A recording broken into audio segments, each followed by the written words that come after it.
Welcome to the enlightenment of the day. How you guys doing? How you guys doing? How you guys doing? Chilling, chilling, chilling, chilling, chilling. Cool, cool, cool, cool, cool.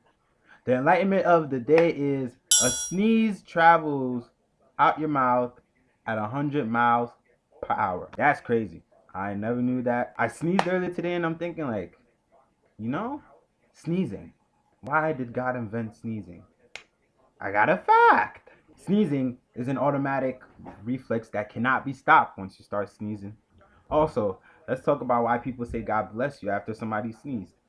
It originated during the bubonic plague with the Romans, and it was believed that Pope Gregory VII suggested saying God bless you after a person sneezes so you could protect them with a prayer from death. There are different ways that people say God bless you. English term is God bless you or bless you.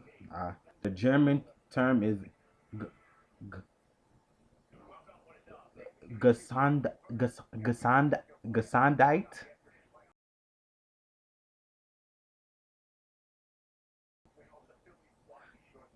Yeah, the Greek and Roman term is banish the omen.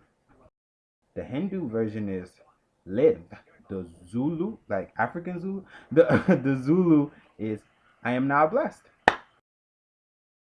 I'm pretty sure the Zulu word is not I'm blessed. It's probably some crazy. So that's the enlightenment of the day. That you could sneeze. That when you sneeze, it travels out your mouth at 100 miles per hour, and the origins of where God bless you came from. All right, my people. Peace out.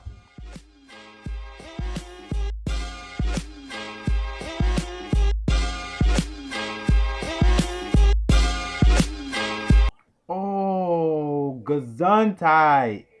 The word is Gesundheit. Not dumb, stupid.